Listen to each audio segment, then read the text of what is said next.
നിങ്ങൾ നിങ്ങളുടെ investment delay ആക്കുന്ന ഓരോ ദിവസവും നിങ്ങൾക്ക് നഷ്ടമാവുന്ന ലക്ഷങ്ങളാണ്. ഇതിനെയാണ് കോസ്റ്റ് ഓഫ് ഡിലേ എന്ന് പറയുന്നത്. ഇൻവെസ്റ്റ്മെൻറ്റ്സ് ഡിലേ ആക്കുമ്പോൾ ഉണ്ടാകുന്ന ലോസിനെയാണ് കോസ്റ്റ് ഓഫ് ഡിലേ കൊണ്ട് ഉദ്ദേശിക്കുന്നത്. ഇതൊരു ഉദാഹരണം കൊണ്ട് നോക്കുകയാണെന്നുണ്ടെങ്കിൽ ഒരു 25,000 രൂപയുടെ 20 വർഷത്തെ SIP എന്ന് പറയുന്നത് നമ്മളുടെ കയ്യിൽ നിന്ന് നമ്മൾ ഇൻവെസ്റ്റ് ചെയ്യുന്നത് 60 ലക്ഷം രൂപയാണ്. 20 വർഷം കഴിയുമ്പോൾ അതിൻ്റെ കോർപ്പസ് വാല്യൂ എന്ന് പറയുന്നത് 15% റിട്ടേൺ കിട്ടുന്ന ഒരു ഫണ്ടിലാണെങ്കിൽ അതിൻ്റെ കോർപ്പസ് എന്ന് പറയുന്നത് 3,78 ലക്ഷം രൂപയാണ്.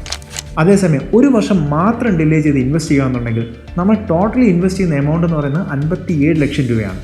പക്ഷേ കോർപ്പസ് വാല്യൂ എന്ന് പറയുന്നത് 3,23 ലക്ഷം മാത്രമാണ്. എന്ന് വെച്ച് കഴിഞ്ഞാൽ നിങ്ങൾക്കുണ്ടാകുന്ന ലോസ് എന്ന് പറയുന്നത് 55 ലക്ഷം രൂപയാണ്.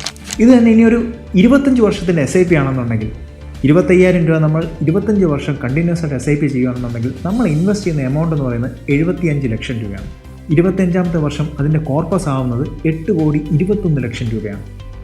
ഇതേ സ്ഥാനത്ത് ഒരു വർഷം ഡിലേ ചെയ്ത് നമ്മൾ ഇൻവെസ്റ്റ് ചെയ്യുകയാണെന്നുണ്ടെങ്കിൽ നമ്മൾ ഇൻവെസ്റ്റ് ചെയ്യുന്നത് വെറും 72 ലക്ഷം രൂപയാണ്, 3 ലക്ഷം രൂപയുടെ കുറവ്.